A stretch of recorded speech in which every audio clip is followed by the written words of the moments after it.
Hello guys, it's MDT here. We are reviewing the Edifier E25hd. Here they are in all their glory today. So yeah, I'm going to be reviewing these as desk speakers and not, entertainment speakers in the living room because, you can use them for this purpose, but I'm going to be reviewing them as desk speakers.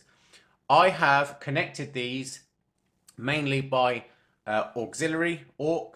I've been using my, I would say, studio grade equipment, high-end equipment. I'm using the Topping E30 DAC, and I'm using the Topping A50S headphone amp, which doubles as a preamp. And yeah, so basically I feel like I've heard these speakers in the best, basically the best version of themselves, okay? I haven't just like whacked it into a MacBook or something like that. I bought these in the red color, as you've seen, for £159. Moving on to the specifications. Right, so we have a 3-inch bass driver. This is active, okay, so this is moving from the amplifier. And we have a 3/4 inch silk dome tweeter as well. This kind of feels rubbery here, quite cool. We also have, this is the unique feature of this speaker, we have, can you see that there? And there. Can you see those cones there? These are passive radiators. They basically work like ports, like holes on the back of speakers. And one of the advantages is of these passive radiator designs that you get the bass extension that you can achieve from a ported design, but you don't get the chuff, the air kind of sound, especially when the speaker is being pushed very hard. So that's one of the main benefits of these designs.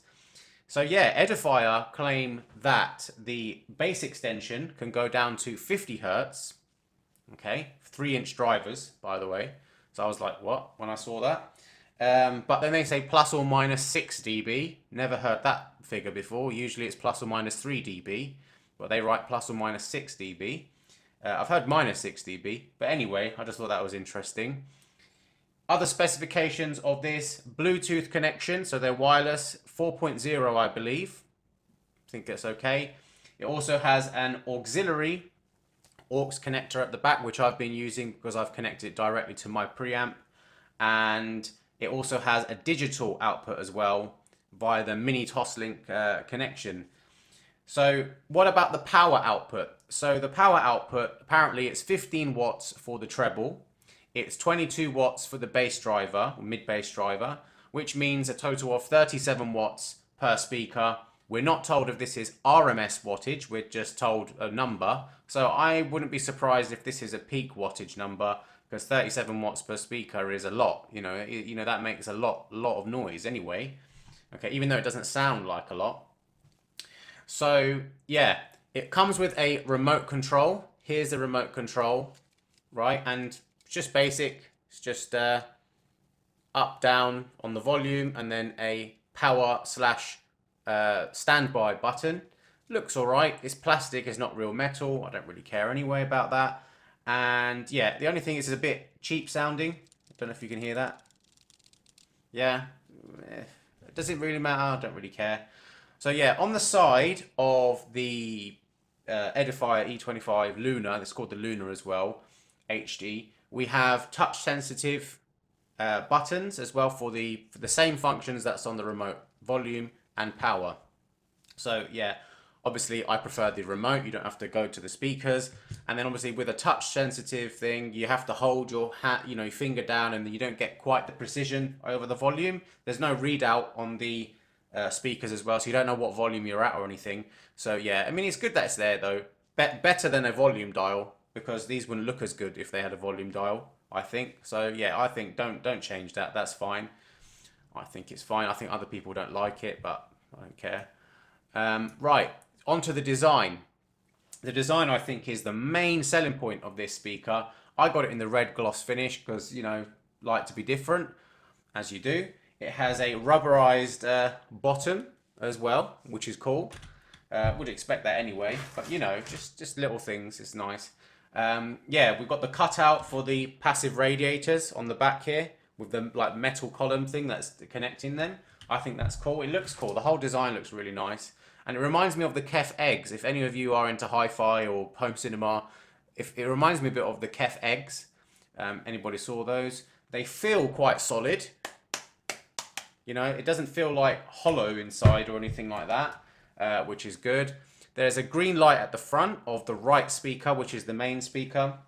That with all the controls in there. There's a green light there which says it's on, and a blue light that says it's in standby, and then obviously it's off when it's completely off. Can't understand these red hooks. These red hooks here. What's that about? Is it meant to be a guard for the tweeter? Because I could touch it if I wanted to. I think what it's for is on the right speaker, you've got the volume controls here, and maybe when you're like touching that, maybe you might come into contact with the tweeter, and that's just kind of there to rest your hand on. Maybe that's what I could think. Because if there was just a normal grill guard there, well, I mean, it's minor, isn't it? You know, I don't know why they did that. I think that could be the reason why. So yeah, you know, maybe it's like a tweeter guard, but it could be that Edifier wanted to show off, because these are silk dome tweeters. You don't see these a lot in PC speakers. You know, you usually get like plastic sort of stuff.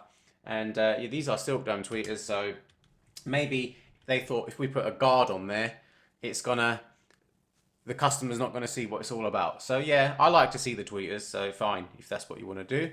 Right, so sound quality. Now guys, remember, I'm not sponsored. This channel is still relatively new, but even then, the reason I started this channel is I'm against sponsored reviews. You know, I mean, not against all sponsored reviews. I'm against sponsored reviews that can affect the outcome of the review. Okay, if someone's sponsored by a t-shirt company, let's say, and you're talking about speakers, that's not bad. But it's when you're corruptible. You know, that's the thing, and that's what this channel is against. So yeah, I've bought these speakers myself. I don't really care who I offend. If I don't like something, I'm going to say I don't like it. So, having said that, right, going on to the sound quality now, let's talk about the noise floor, also known as the hiss of the speaker. So when you turn them on, you're not playing any music, nothing like that. What's the hiss like? Well, I can tell you it's there. It's to a small degree. Remember to operate it with these speakers with minimal hiss. What you want to do is you want to make sure that the signal going into the speakers is as loud as possible, and you want to turn the speaker down from its main control with the remote. You want to turn that as quiet as possible, okay? Because it's when you boost the speaker's volume is when the hiss goes up, right? So yeah, you want to make sure that the input, the source going in, is as loud as possible. That's the way you can reduce the hiss to, you know, acceptable levels. And yeah, I think it's acceptable when it's done this way. My gear doesn't make any hiss, my DAC and my preamp headphone amp, you know, so I think I'm giving it the best it can possibly get. I need to turn my phone off. Right, so we're going to move on to the trebles now. Trebles, I think, silk dome tweeter, known pretty much for the smooth, rolled off sort of sound, which I really like. And yeah, it's rolled off. There's some detail there. You know, I'm used to like really good stuff, so it's not going to be amazing, but it's there's definitely some good detail there. I did a frequency sweep. They managed to get to about 15,000 hertz, 15 kilohertz. It could be just my ears not picking up anything above that, but I'm pretty sure my ears can pick up a little bit above that. But you know, that could be down to the silk dome tweeters. They might not have the best response up there.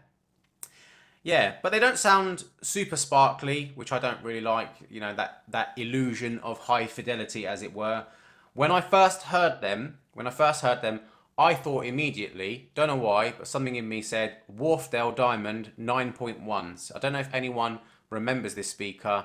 I had these speakers in 2005, 2006.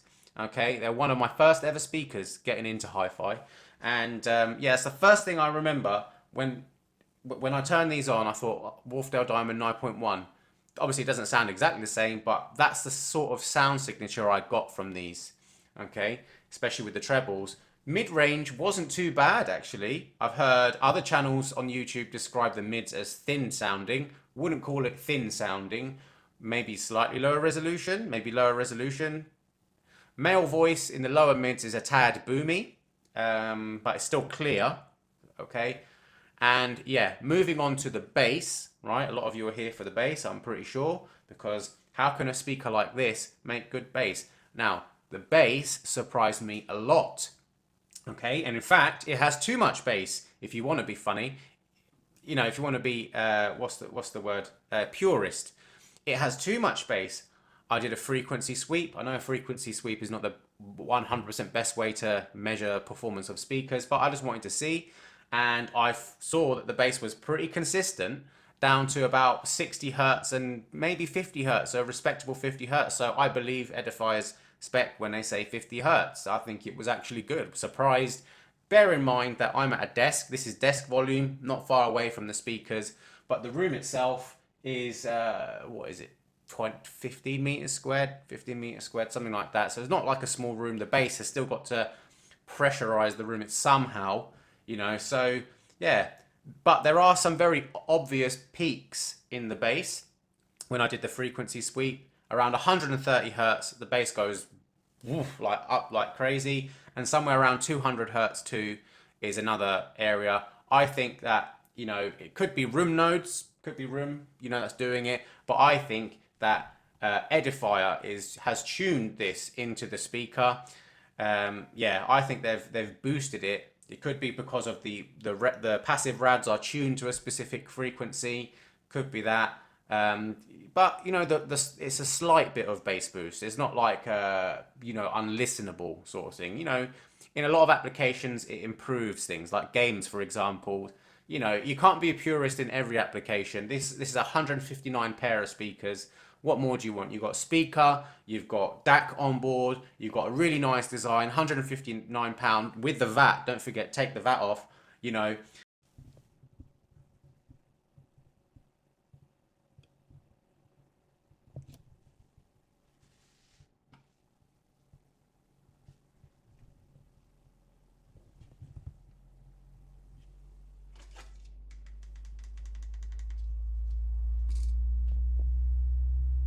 As you can see, the bass is now there, around 50 hertz to 60 hertz. It's remaining quite consistent. You'll see now 130 hertz is going to boost. There we go.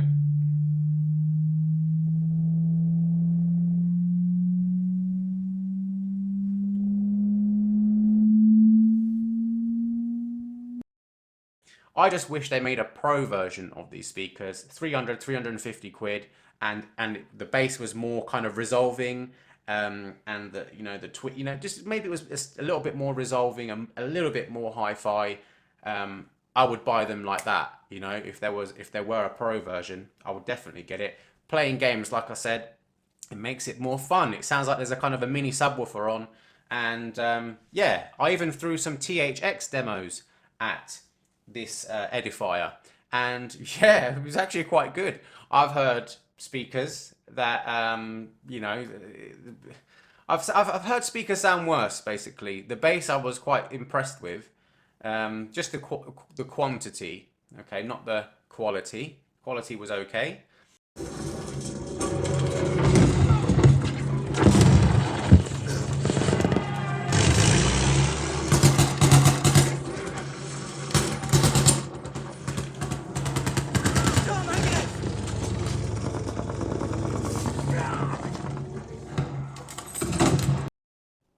We're now going to test the THX Deep Note trailer.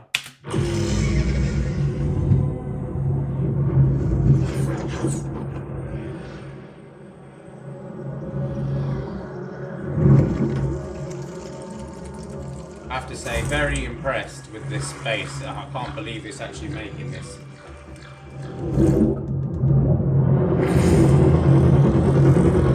Wow. The size of these speakers.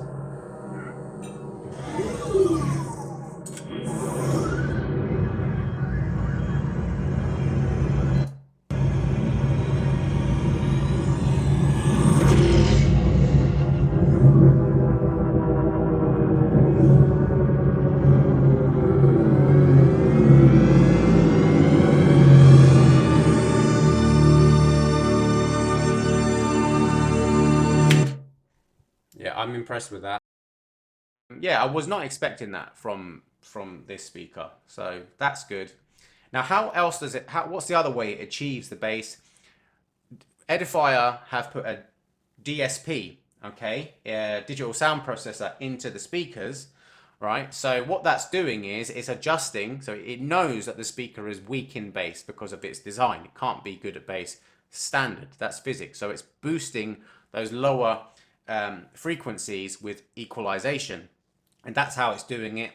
And another little trick that they're using is dynamic range compression. A lot of you who have home cinema receivers will know about this. Basically, here's the real signal, and they're increasing the sound floor, and they're reducing the sound ceiling, like squashing the sound, so to speak.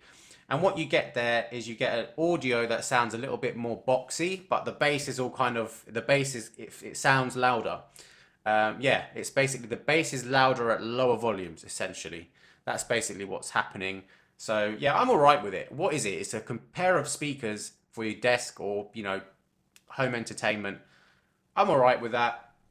I am testing some other speakers right now, and I want to see how these fare up against that. I'm testing the Audio Engine A2 Plus.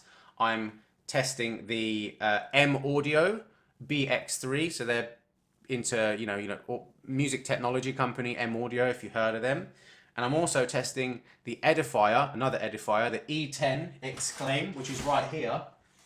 These ones here, okay, which have, again, passive rad design, with looks like little subwoofers on the bottom, So yeah, I'm testing all these to see which one I think reigns supreme as the ultimate desk speaker. So yeah, if you want to know more, I suggest you subscribe. As always, Man Discovers Tech here. Smash like, smash subscribe.